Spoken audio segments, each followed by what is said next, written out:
So I have a couple of studies that I wanted to run by you and get your opinion on. Okay. Okay. Study number 1.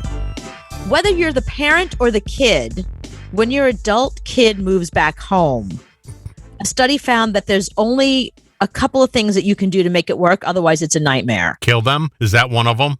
Well, that's what I'm saying. Like, I think I'm surprised at how many people are moving back home.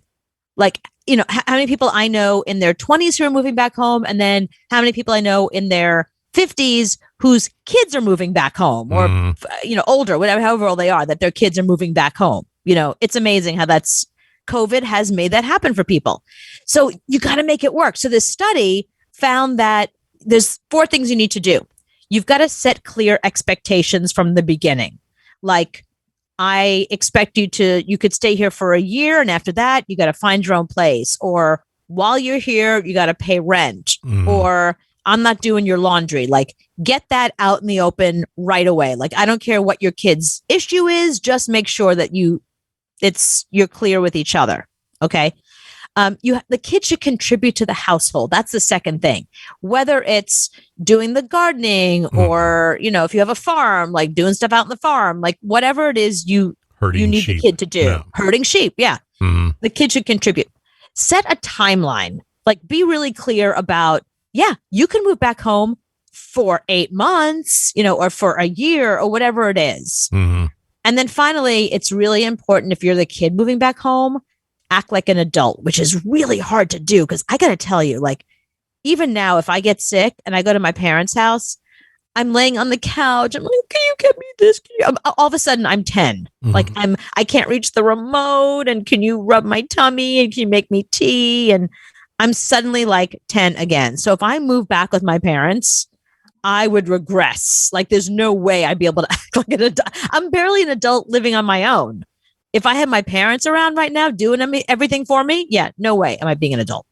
No, I have the FBI on speed dial to see if they can put me in witness protection once my kids move out. I'm going to be John Smith living in Utah. You're not going to be able to find me. I'm going to be gone. You're not moving back home. No, I have blueprints of building a new studio in whichever bedroom gets emptied first. But it's never going to happen. I mean, I can wish all day long. Right. They're going to be here the rest of their life. It's just, that's why you got to set a timeline. That's why it's not going to happen. I've said from the time they were born, the minute they blow out the 18th candle on the cake, they're gone. It's like, go. Didn't happen. You got suitcases at the door already. Not going to happen. Yeah. No, there's no way. I have to evict them. I have to take them to court to get them out of my house. It's kind of like, when you have somebody staying in your apartment and you can't get them to leave.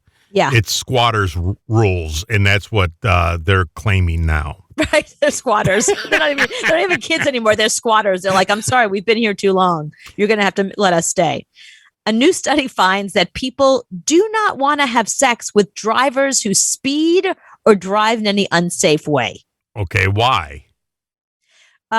Because it's sexy to be the person that you're with feels like you're taking care of them. If you're driving safely and driving like, at or around the speed limit, like you're not speeding, they feel like you care about them and you're taking care of them. It's a way to show somebody that you're with that, you care. But you might have a sliver of a chance, because the other thing the study found was that people who take really good care of their cars, they're seen as being sexy. So if you could take care of a car, you could probably take care of me, possibly a kid or two. My car is always clean. My car never gets dirty. So I got a leg up there, but I drive like crap. And I know I do. Yeah. Because nobody around me can drive. So I have to yell at everybody. You have no patience behind the wheel. No, I can't, because because people are stupid. You're the embodiment of road rage. Like, they came up with the term road rage. Somebody watched you and was like, oh, we're going to call that road rage. Mm-hmm. and the picture, like if you go to road rage anywhere, like on Google, your picture comes up immediately. Like, you are the father of road rage. My finger just never stays down.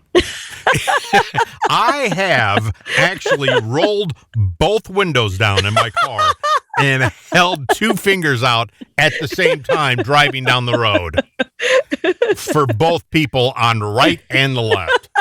So, yeah, that's road rage. I can't stand anybody on the road. And finally, study 3, if you have a family game night, people are doing this. This is like a thing now.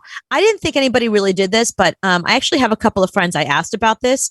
They do family game night just because it's old school, it's fun. And if they have really young kids, the kids like to play like Chutes and Ladders or Candyland or, the old school like kid games. So families actually still do this.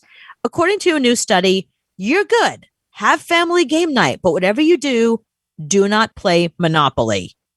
That is the number one game that starts the most fights in a family. Mm-hmm.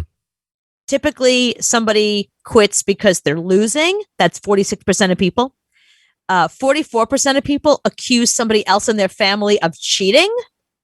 And another 44% say that at least two family members, at least two, sometimes more, get into an argument while they're playing Monopoly. You're so cute. You think that families actually get together and play games. That doesn't happen anymore. Let me tell you something. No, but that's what I said. But they actually interviewed 4,000 families who get together for game night. So I'm telling you, it's a thing. There are people that do game night. It sounds weird, but it happens, and when it does, Monopoly is the family breaker-upper. It was South Dakota families with no Wi-Fi.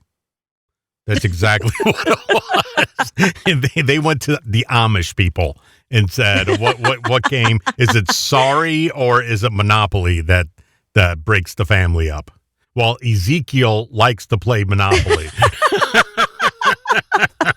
So no, real families don't talk to each other, A, and B, they definitely don't play games together. I don't know about that. I mean, like I said, they found 4,000 families for this study. Yeah. Your family doesn't like each other. I think a lot of people got so bored during COVID that they started doing old school. Look, people are baking bread. I have a friend that started making butter, like churning his own butter. I made fun of him for it, but it's delicious. He's not making butter with his 15-year-old. The 15-year-old, if there's no killing of zombies in Monopoly, they're not playing. I'm just telling you, I'm here to report the news. Those are the 3 most current studies that are going on in the world of family, and I just thought you should know.